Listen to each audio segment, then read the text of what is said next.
Bonjour mes sœurs et frères, comment allez-vous ce matin? Bien, je l'espère. Si toutefois ce n'était pas le cas pour certains, je prie notre Dieu de poser sa main de délivrance, d'assistance sur celui qui a besoin. De nouveau, nous ne pouvons pas nous réunir, mais unis en esprit, nous voulons tout simplement venir dire à notre Dieu notre reconnaissance pour sa bonté qu'il manifeste pour nous chaque jour. Avant de laisser la place à nos sœurs Ruth et Patricia qui vont nous conduire dans quelques chants, je vous invite à vous associer à ma prière pour demander à Dieu sa bénédiction sur ce temps que nous allons passer ensemble par le moyen de cette vidéo. Mon Seigneur et mon Dieu, ce matin, je m'imagine, Seigneur mon Dieu, voir mes frères et sœurs devant moi. Mon Dieu Père, là, et mon Dieu, c'est vrai que nous avons hâte de pouvoir nous retrouver. Mais Seigneur Père, malgré que nous sommes là, dispersés, je sais que tu es avec chacun d'entre nous. Et ce matin, Seigneur, dans ce temps que nous voulons te rendre notre adoration, je veux vraiment te demander ta grâce, te demander que ton esprit puisse ainsi, Seigneur mon Dieu Père, nous parler pour nous fortifier, nous encourager.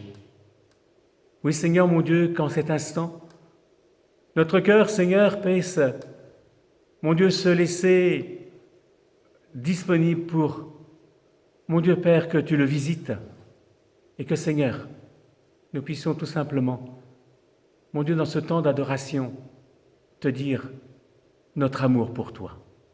Oui, Seigneur, louange, grâce et gloire te reviennent dans le beau nom de Jésus-Christ, notre divin Sauveur. Amen. Bonjour les vrais gargants, j'espère que vous allez bien. Écoutez, je vais bien.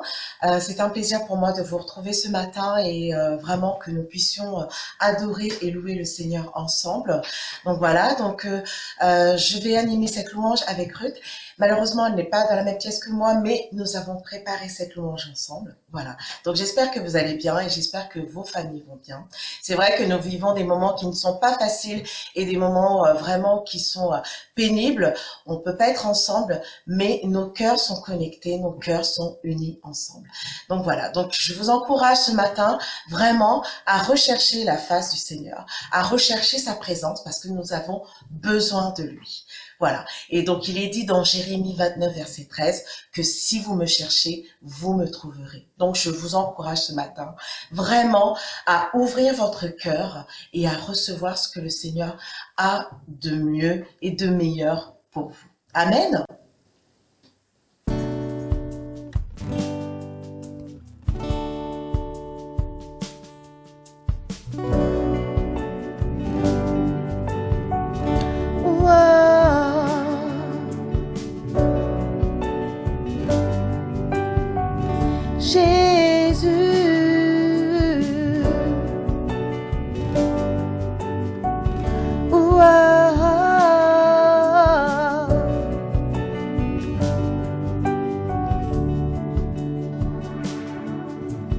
Qui sur terre est comme toi, Seigneur, amour, beauté, infinie valeur. Ici rien ne peut me satisfaire. Jésus, ton amour me désaltère. Ta présence et le ciel pour moi.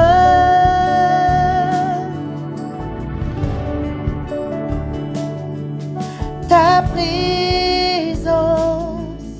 et le ciel pour moi.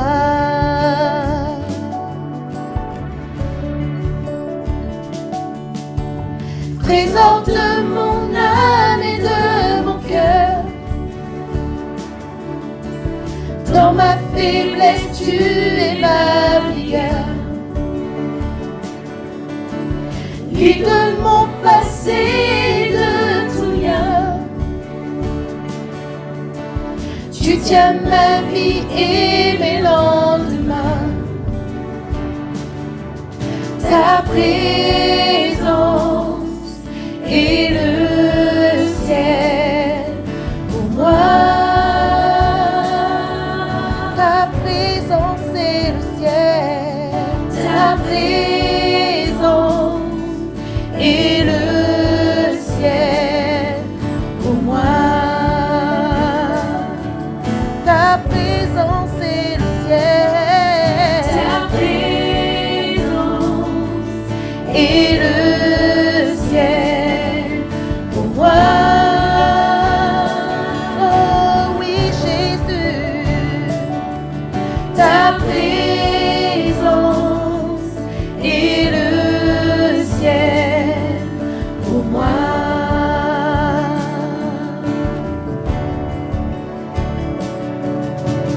Oh Jésus, oh Jésus, ta présence et le ciel pour moi. Oh Jésus, oh Jésus, ta présence et le ciel pour moi. Ta présence et le ciel pour moi. Ta présence et le ciel pour moi. Tous les jours de ma vie, je vois ta grâce. Attendant le jour où je verrai ta face. Seigneur, ici rien ne peut me satisfaire. Oh, oh, oh. Jésus, ton amour me désespère. Ici rien ne peut me satisfaire.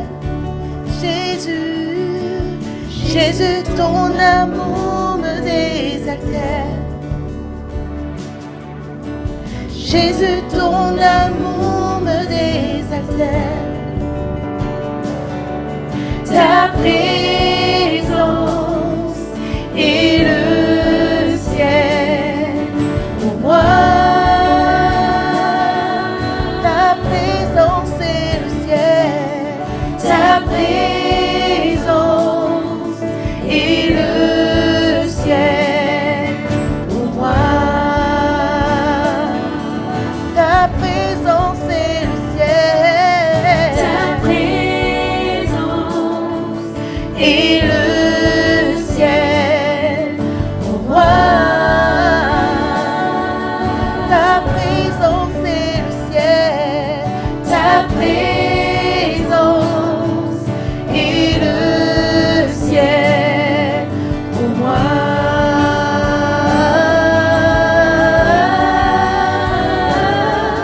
Pour moi.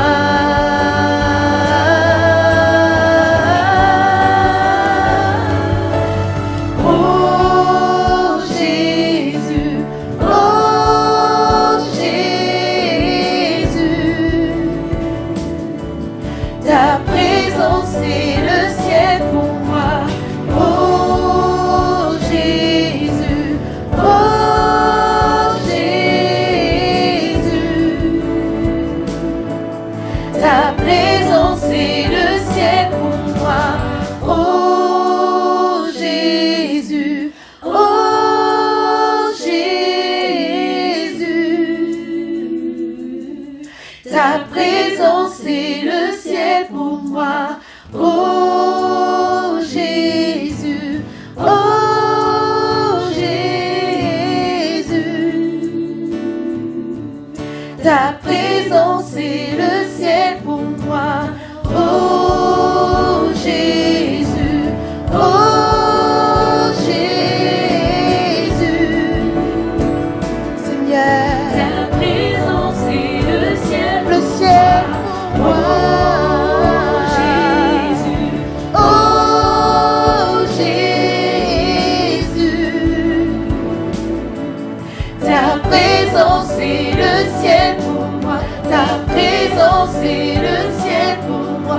Ta présence et le ciel pour moi.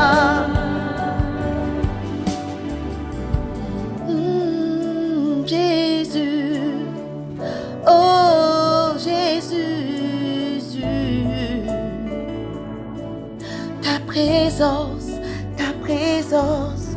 Oh.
Quelle joie d'être là avec vous ce matin, de louer et glorifier notre Dieu. Et vraiment, je voudrais prendre ce chant avec vous ce matin qui dit « Mon secours est en toi ». Et encore plus dans ces moments où on passe par des difficultés, où on passe par la maladie. Et on veut se rappeler que le secours de notre Dieu reste le même, il n'a pas changé. Et vraiment, ce matin, je voudrais vous encourager à vous reposer sur lui, à vous laisser vous porter par sa paix, par son amour. Amen.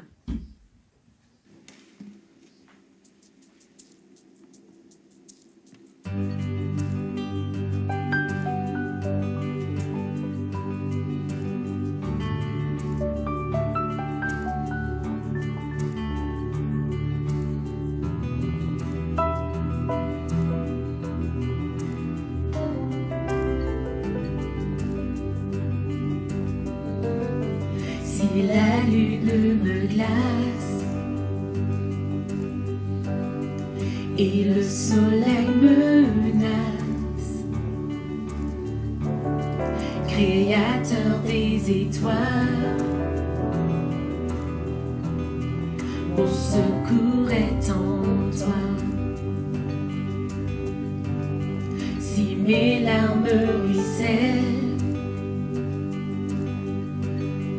et que mon pas chancelle, Créateur de la terre, mon secours est en toi.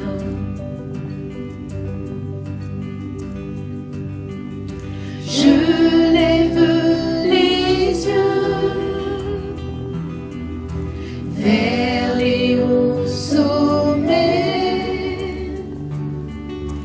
Toi seul est mon Dieu.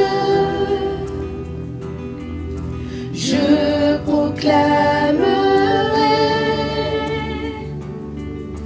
toi seul est ma force, toi seul me restaure, mon secours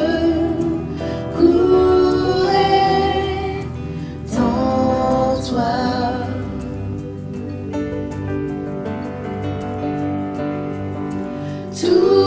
Toujours tu me portes, jamais tu ne dors, mon secours est en toi.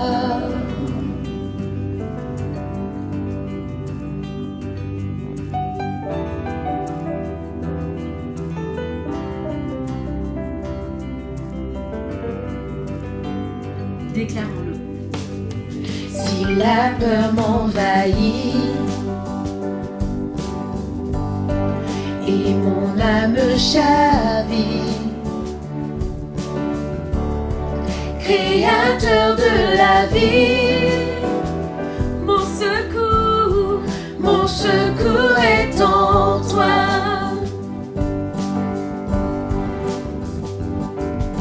Je lève les yeux Vers toi, Seigneur, vers les hauts sommets.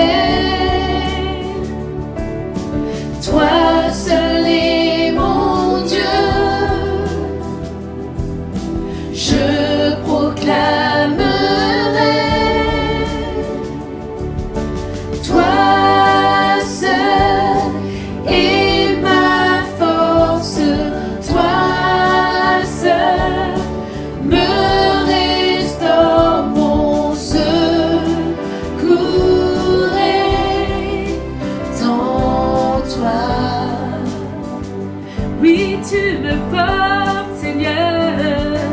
Toujours tu me portes, jamais tu ne dors, mon secours est en toi. Déclarons-le. Ta victoire, mon espoir, ton chemin, mon destin, ton salut, mon refuge, tout est à toi. Ta victoire, mon espoir, ton chemin, mon destin, ton salut, mon refuge, tout est à toi. Ta victoire, mon espoir, ton chemin, mon destin, ton salut, mon refuge, tout est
Merci, Ruth et Patricia, pour ces chants.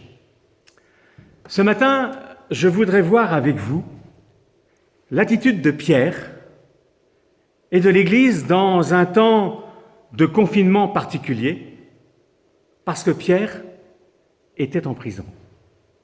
Pour cela, ouvrons notre Bible dans le livre des Actes des Apôtres, au chapitre 12 et à partir du verset 1er. Le livre des Actes des Apôtres, au chapitre 12 et à partir du verset 1er. Voilà, je pense que vous avez trouvé votre Bible, vous avez trouvé la page. Donc je peux commencer avec vous la lecture. Vers le même temps, le roi Hérode se mit à maltraiter quelques membres de l'Église. Et il fit mourir par l'épée Jacques, frère de Jean. Voyant que cela était agréable aux Juifs, il fit encore arrêter Pierre. C'était pendant les jours des pains sans levain. Après l'avoir saisi et jeté en prison, il le mit sous la garde de 4 escouades de 4 soldats chacune, avec l'intention de le faire comparaître, exécuter, devant le peuple après la Pâque. Pierre, donc, était gardé dans la prison. Et l'Église ne cessait d'adresser pour lui des prières à Dieu. La nuit qui précéda le jour où Hérode allait le faire comparaître, exécuter, Pierre, lié de 2 chaînes, dormait entre 2 soldats, et des sentinelles devant la porte gardaient la prison. Et voici, un ange du Seigneur survint. Une lumière brilla dans la prison. L'ange réveilla Pierre en le frappant au côté et en disant « Lève-toi promptement ». Les chaînes tombèrent de ses mains. L'ange lui dit « Mets ta ceinture et tes sandales ». Et il fit ainsi. L'ange lui dit encore « Envole-toi de ton manteau et suis-moi ». Pierre sortit et le suivit, ne sachant pas que ce qui se faisait par l'ange était réel et s'imaginant avoir une vision. Lorsqu'ils eurent passé la première garde, puis la seconde, ils arrivèrent à la porte de fer qui mène à la ville et qui s'ouvrit d'elle-même devant eux. Ils sortirent et s'avancèrent dans la rue. Aussitôt, l'ange quitta Pierre. Revenu à lui-même, Pierre dit « Je vois maintenant d'une manière certaine que le Seigneur a envoyé son ange et qu'il m'a délivré de la main d'Hérode et de tout ce que le peuple juif attendait. Amen. » Pour plaire aux Juifs, le roi Hérode avait fait arrêter Pierre et se proposait de le faire exécuter après la Pâque, comme il l'avait déjà fait pour l'apôtre Jacques. Nous sommes donc ici à la veille de l'exécution. Et dans la prison, nous trouvons Pierre, agité, dans l'angoisse, ayant une insomnie à la pensée de ce qui allait lui arriver le lendemain. Ah, je vois que certains ne sont pas tellement d'accord avec moi de ce que je viens de dire. Oui, et c'est vrai, ils ont raison, parce que notre texte nous dit que Pierre dort. Dans cette situation, cette attitude de Pierre peut nous surprendre, voire nous émerveiller. Pourtant, humainement parlant, la situation où se trouve Pierre est plus que critique. Demain, il subira le même sort que Jacques. Il sera exécuté et il ne peut s'échapper et personne ne peut l'arracher au sort qui lui est réservé. Nous avons lu qu'il est attaché par des chaînes au milieu de 2 soldats qui le gardent. À sa place peut-être, nous serions-nous pleins d'inquiétude nous rongeant les sens et les ongles en passant une nuit blanche. Mais non, Pierre, lui, dort, comme insouciant à ce qui l'attend. Pourquoi ? Peut-être parce qu'il se rappelle l'intervention de Dieu à son égard. En effet, quelque temps auparavant, Acte 5, verset 17, nous dit que les chefs religieux, remplis de jalousie, mirent la main sur les apôtres, Pierre et Jacques, les jetèrent dans la prison publique. Mais un ange du Seigneur, ayant ouvert pendant la nuit les portes de la prison, les firent sortir. Cela nous montre l'importance de garder en mémoire la souvenir des actions de Dieu. Celles déjà qui sont relatées dans la Bible et qui sont là pour fortifier notre foi, mais aussi celles dont nous avons déjà été l'objet et qu'il nous faut en rendre témoignage pour encourager nos sœurs et nos frères en la foi. Pierre se sait être dans la main de son Seigneur, qui peut toutes choses. Son Seigneur qui est le maître de toute situation, comme nous le dit le prophète Jérémie dans le livre des Lamentations, chapitre 3, verset 35. Et que de ce fait, rien ne peut lui arriver que Dieu n'ait permis. Oui, Dieu précédemment l'avait délivré, mais là, dans la situation présente, le fera-t-il une nouvelle fois ? Car notre Dieu est au ciel et il fait tout ce qu'il veut, nous rappelle le psaume 115, verset 3. Et Salomon, au proverbe 19, verset 21, ajoute que c'est le dessein de l'Éternel qui s'accomplit. Oui, Pierre ne sait pas, mais cela ne l'angoisse pas. Parce que Pierre sait où il va. En effet, pour le racheter en Christ, la mort physique n'est pas une fin, mais elle le fait pénétrer dans la présence même de son Seigneur. Ce qui fera dire à l'apôtre Paul, dans la lettre aux Philippiens au chapitre 1er, verset 21, « Christ est ma vie ». dit-il, et la mort m'est un gain. Mais s'il est utile pour mon œuvre que je vive, dans la chair, je ne saurais dire ce que je dois préférer. Je suis pressé des deux côtés. J'ai le désir de m'en aller et d'être auprès de Christ, ce qui serait beaucoup le meilleur. Et de ce fait, il ajoutera un peu plus loin dans sa deuxième lettre aux Corinthiens, au chapitre 5, verset 8, « Nous sommes donc en tout temps pleins de courage. Certes, nous savons que tant que nous séjournons dans ce corps, nous vivons en exil, loin du Seigneur. Si nous avions à choisir, nous préférions même quitter ce corps pour aller rejoindre notre vraie patrie auprès du Seigneur. » Pierre savait sa destinée et de ce fait, il était là tranquille. Mais peut-être aussi qu'il était tranquille à cause de ce que Christ lui avait assuré, qu'il vivrait vieux et que ce ne serait pas par décapitation qu'il mourrait. En effet, en Jean 21, verset 18, nous lisons que Jésus lui dit « Quand tu étais jeune, tu te saignais toi-même et tu allais où tu voulais. Mais quand tu seras vieux, tu étendras tes mains et un autre te ceindra et te mènera où tu ne voudras pas. » Il dit cela pour indiquer de quelle mort Pierre glorifierait Dieu. Déjà ici, Jésus dit à Pierre qu'il vivrait vieux.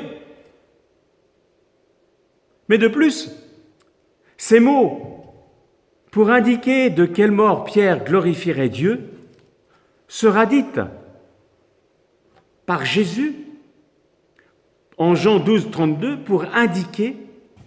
pour parler de sa crucifixion. Jésus dit « Et moi, quand j'aurai été élevé de la terre, j'attirerai tous les hommes à moi. Et en parlant ainsi, il indiquait de quelle mort il devait mourir. Et les pères de l'Église nous rapportent que Pierre fut attaché à une croix, les mains étendues et la tête en bas. Ainsi, Pierre était tranquille parce que il ne devait pas mourir comme Hérode le prévoyait. Et voyez-vous, sœurs et frères, cela nous montre que dans les situations que nous traversons, nous aussi nous pourrons rester tranquilles si nous nous confions dans les paroles de Dieu, dans les promesses qu'il nous a faites, car Dieu veille sur sa parole pour l'accomplir. En réalisant aussi que, comme le dira Jésus en Jean 10, notre vie est dans le creux de la main de notre Dieu et que personne ne peut nous en ravir. Pierre est peut-être aussi tranquille parce que, ayant prié, il s'attendait à l'intervention de Dieu. Comme certainement le fit Jérémie lorsque ses ennemis, mécontents de ce qu'il disait, le prirent et le jetèrent dans la citerne de Malchilja, fils du roi, laquelle se trouvait dans la cour de la prison. Ils descendirent Jérémie avec des cordes. Il n'y avait point d'eau dans cette citerne, mais il y avait de la boue, et Jérémie enfonçait dans la boue. Et dans cette situation, il semble que Jérémie ait prié, puisque dans le livre des Lamentations, au chapitre 3, verset 52, nous lisons ces paroles. Cette prière que Jérémie fait monter vers Dieu. Ceux qui m'envolent, sans raison, m'ont poursuivi comme s'ils cherchaient un oiseau. Ils m'ont enfermé tout vivant dans une citerne. Ils ont bouché l'ouverture avec une pierre. L'eau montait plus haut que ma tête. Et j'ai dit, je suis perdu. Au fond du trou, j'ai fait appel à toi, Seigneur. Tu m'as entendu dire, ne ferme pas tes oreilles à mes soupirs et à mes cris. Quand je t'ai appelé, tu t'es approché et tu m'as dit, n'aie pas peur. Seigneur, tu as pris ma défense et tu m'as sauvé la vie. Et nous savons ce qui s'est passé. Dieu va mettre à cœur d'un étranger d'aller voir le roi pour plaider la cause du prophète. Jérémie, chapitre 38, verset 7, nous dit que Eben-Melech, c'est son nom, l'Éthiopien, eunuque qui était dans la maison du roi, parla ainsi au roi. « Ô roi, mon Seigneur, ces hommes ont mal agi en traitant de la sorte Jérémie le prophète. En le jetant dans la citerne, il mourra de faim, là où il est, car il n'y a plus de pain dans la ville. » Et le roi donna cet ordre à Eben-Melech, l'Éthiopien, « Prends ici 30 hommes avec toi, et tu retireras de la citerne Jérémie le prophète avant qu'il ne meure. » Dieu est capable, pour celui qui lui fait confiance, de parler au cœur même de son ennemi, afin qu'il agisse en la faveur des enfants de Dieu. Pierre, en paix, dormait. Ma sœur, mon frère, dans les situations critiques que nous traverserons, ce qui nous fera rester en paix, c'est premièrement de nous rappeler qui est Dieu et qu'il est celui qui domine sur toutes choses. Deuxièmement, de nous rappeler son amour pour nous, amour qu'il a manifesté en Jésus-Christ, en nous rappelant que nous valons cher aux yeux de Dieu, et aussi en nous rappelant ses paroles et ses promesses. Oui, pour plaire aux Juifs, le roi Hérode avait fait arrêter Pierre et se proposait comme Jacques, de le faire exécuter après la Pâque. Mais les choses ne se passeront pas comme Hérode l'avait prévu. Car dans la nuit, un membre des forces spéciales divines, un ange, va intervenir et rendre la liberté aux serviteurs de Dieu. Dans la Bible, les anges sont montrés accomplissant en faveur du peuple de Dieu de multiples services, et entre autres, en pourvoyant aux besoins physiques des enfants de Dieu. Ça vous étonne, oui, mais on a un exemple. Quand l'ange sera envoyé par Dieu vers Élie qui était dans sa déprime, nous voyons que dans 1 Roi 19.3, qu'Élie s'assit sous un genêt et demanda la mort en disant « C'est assez maintenant, Éternel, prends mon âme, car je ne suis pas meilleur que mes pères. » Il se coucha et s'endormit sous un genêt. Et voici, un ange le toucha et lui dit « Lève-toi, mange !» Il regarda, et il y avait à son chevet un gâteau cuit sur des pierres chauffées et une cruche d'eau. Élie mangea et but, puis se recoucha. L'ange de l'Éternel vint une seconde fois, le toucha et dit « Lève-toi, mange, car le chemin est trop long pour toi. » Élie se leva, mangea et but, et avec la force que lui donna cette nourriture, il marcha 40 jours et 40 nuits jusqu'à la montagne de Dieu. C'est formidable. L'ange va pourvoir à la nourriture pour Élie, pour qu'il puisse reprendre des forces. On voit aussi dans la Bible les anges intervenir aussi pour protéger les membres du peuple de Dieu, comme ce fut le cas pour Daniel, qu'on avait jeté dans la fosse aux lions. Mais Daniel rendra plus tard ce témoignage que Dieu a envoyé son ange et fermé la gueule des lions qui, dit-il, ne m'ont fait aucun mal. Et ici, ce fut pour délivrer Pierre du sort que les Juifs voulaient lui faire subir. Il intervient et va ôter tous les obstacles. Il fait tomber les chaînes. Il rend inconscients les soldats. Il ouvre la porte de fer.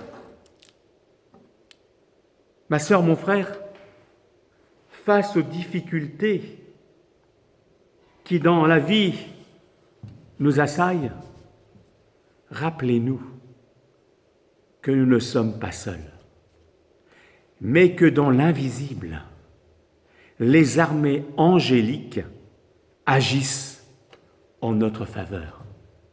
Car rappelez-vous ce que dit l'Épître aux Hébreux, chapitre 1er, verset 14, que les anges sont des esprits au service de Dieu, envoyés par lui pour exercer un ministère en faveur de ceux qui doivent hériter le salut. Ce qui fera dire à David, au psaume 34, verset 7, « L'ange de l'Éternel campe autour de ceux qui le craignent et il les arrache au danger. » Mais attention, mes frères et sœurs, que cela ne nous amène pas à faire n'importe quelle extravagance sous le prétexte que les gens sont là pour nous porter sur les mains de peur que notre pied heurte contre une pierre.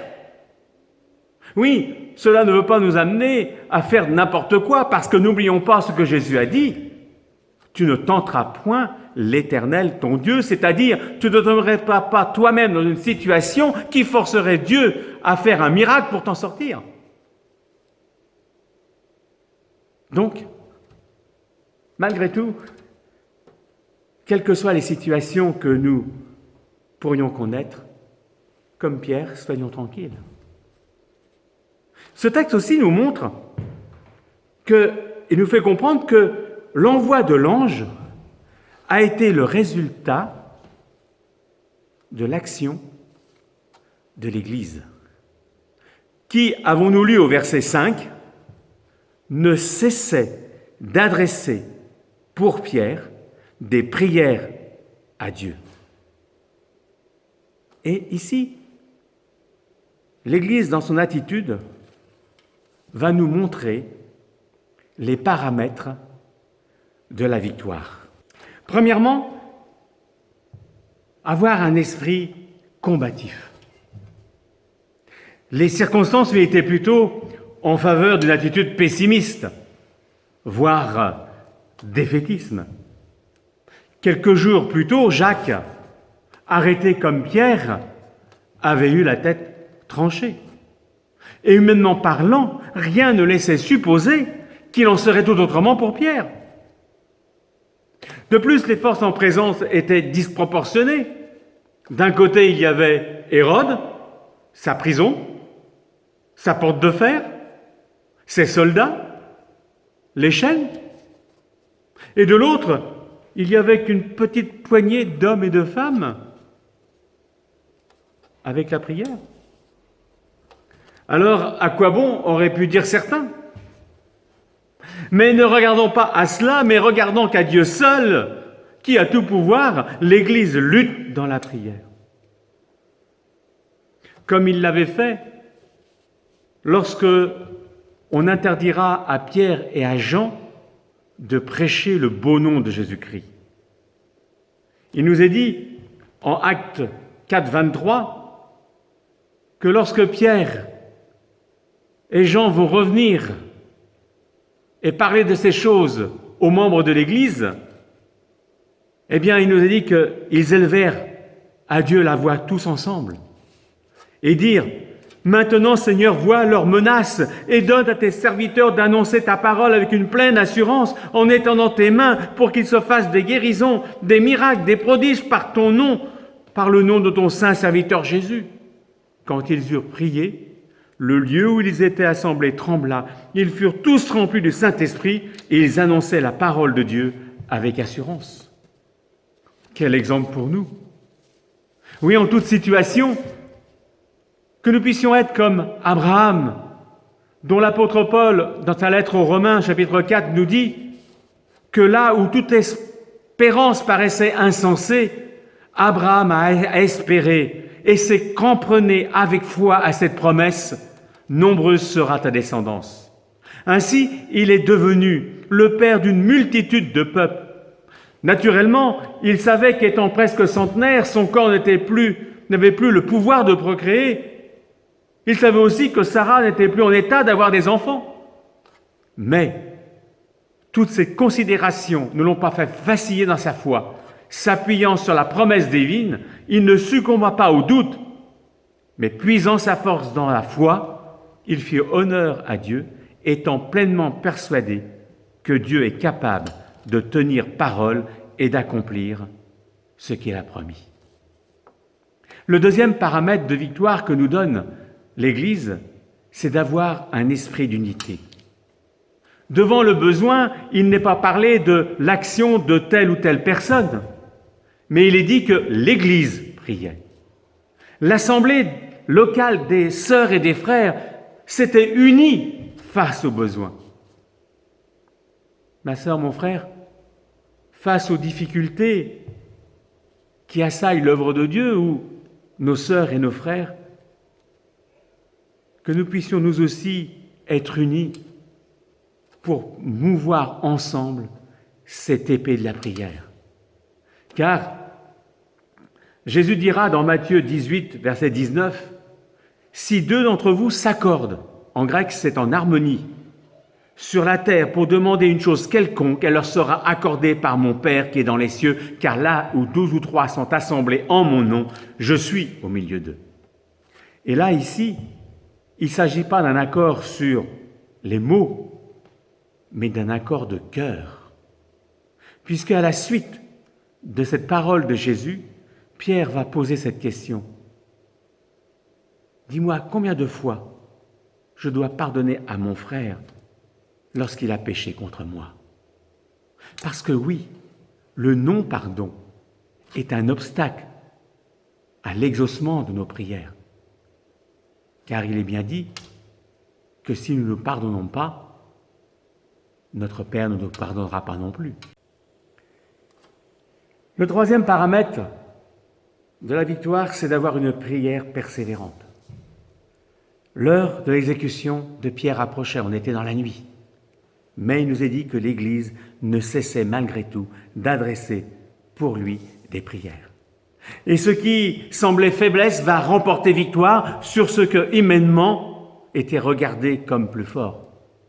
Jacques a raison lorsqu'il dit que la prière du juste a une grande efficacité.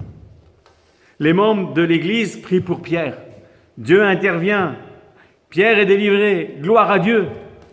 Malgré que l'Église manifeste une drôle d'attitude. Lorsque Pierre se présente à la porte du lieu où était réunie l'Église. En effet, ils ont une drôle de réaction. Au verset 13, nous lisons que quand Pierre frappa à la porte du vestibule, une servante nommée Rhôde s'approcha pour écouter. Elle reconnut la voix de Pierre et dans sa joie, au lieu d'ouvrir, elle courut annoncer que Pierre était devant la porte. Et les disciples lui dirent « Mais tu es folle !» Mais elle affirma que la chose était ainsi. Alors ils lui dirent « Mais c'est son ange !» Cependant, Pierre continuait à frapper. Ils ouvrirent et furent étonnés de le voir. Ils furent étonnés de le voir. Pourquoi ? Pas peut-être parce qu'ils priaient, mais avec un certain doute, étant pleinement convaincus. Jacques avait bien été exécuté, et je suppose qu'ils avaient aussi prié pour lui. Parlant de la demande de la sagesse, Jacques dira qu'il faut la demander avec foi sans douter, car celui qui doute est semblable au flot de la mer agité par le vent et poussé d'un côté et d'autre. Qu'un tel homme ne s'imagine pas qu'il recevra quelque chose de la part du Seigneur, c'est un homme irrésolu et inconstant dans toutes ses voies. Oui, ne permettons pas au doute de nous saisir, mais faisons pleinement confiance à Dieu. Ils furent étonnés de le voir parce que peut-être, justement, à leur prière, ils pensaient à un certain scénario dans la réponse de Dieu. Peut-être que, du genre, ils pensaient « Seigneur, fais qu'il souffre pas. » Un peu comme Étienne qui, quelque temps plus tôt, avait été lapidé et il nous est dit que Étienne s'était endormi. Là aussi, mon frère, ma sœur, méfions-nous de nos raisonnements sur la façon comment Dieu doit intervenir. Car, dit Dieu, mes pensées ne sont pas vos pensées et vos voix ne sont pas mes voix. N'oublions pas que Dieu peut réaliser infiniment au-delà de ce que nos prières peuvent demander ou de ce que notre imagination ose espérer. Alors, ma sœur, mon frère, quelles que soient les situations, ne baissons pas les bras, mais laissons-nous émerveiller par les interventions de Dieu. Et cela en imitant ceux qui, par la foi et la persévérance, héritent des promesses, comme nous le dit l'Épître aux Hébreux au chapitre 6, verset 12. Prions. Mon Seigneur et mon Dieu, je te remercie encore pour ta parole de ce matin et qui veut nous inviter, Seigneur mon Dieu, à réaliser combien nous sommes chers à tes yeux et combien, Seigneur mon Dieu Père, tu conduis toutes choses pour le bien de ton enfant. Que ce matin, en effet, Seigneur mon Dieu Père, chacun d'entre nous, nous puissions réaliser que dans la situation actuelle que nous sommes, tu es au contrôle et que, Seigneur, tu conduis toutes choses. Oui, Père, sois béni et glorifié dans le beau nom de Jésus-Christ, notre divin Sauveur. Amen. Mes sœurs et frères, je vous invite maintenant à prendre un temps pour pouvoir, dans vos maisons, apporter votre louange, votre adoration au Seigneur. Chantant de tout votre cœur les chants qui le font vibrer. Et comme les dimanches précédents, si bien sûr vous le souhaitez, je vous invite à prendre le repas du Seigneur en prenant un morceau de pain et un peu de vin, en nous rappelant ce qu'il représente. Paul, aux Éphésiens, chapitre 2, disait « Vous étiez spirituellement morts à cause de vos fautes et de vos péchés, lorsque vous vous laissiez emporter par le courant de ce monde. Notre comportement, à nous tous, était dicté par nos instincts et nos passions. Nous nous laissions aveuglément gouverner par les impulsions de notre être naturel. Ainsi, étions-nous par nature l'objet de la colère de Dieu, comme tout le reste des hommes. Mais Dieu est si riche en beauté, lorsque nous étions encore plongés dans la mort à cause de notre désobéissance, il s'est chargé de nous avec amour et nous a conduits vers une vie nouvelle en nous communiquant la vie du Christ. Oui, par notre union avec le Christ, il nous a ressuscités avec lui et nous a transplantés dans le monde céleste, nous donnant notre place sur le trône avec le Christ dans le royaume qui n'est pas d'ici-bas. C'est ce que le Seigneur a fait pour nous. Et ce pain et ce vin sont là pour nous le rappeler, comme Jésus l'a dit.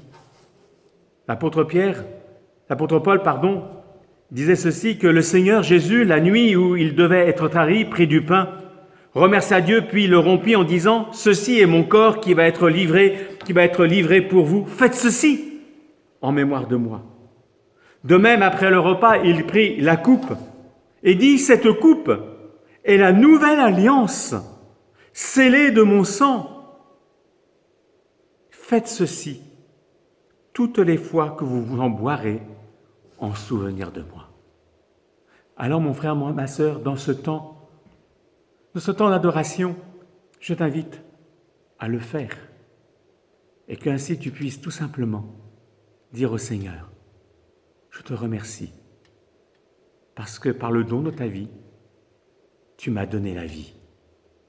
Par ton sacrifice, je peux maintenant être admis dans la présence de Dieu. Prions. Mon Seigneur et mon Dieu, oui, ce n'est pas par, mon Dieu, nos œuvres, ce n'est pas, Seigneur, mon Dieu, par notre argent que nous avons pu être réconciliés avec toi, mais c'est par le don de ton Fils, Jésus-Christ, qui a accepté cette volonté de mourir à notre place pour satisfaire la justice divine. Action qui manifeste ton amour pour chacun d'entre nous.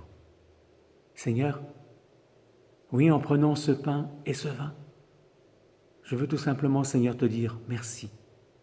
Merci. Que ton nom soit glorifié, Père.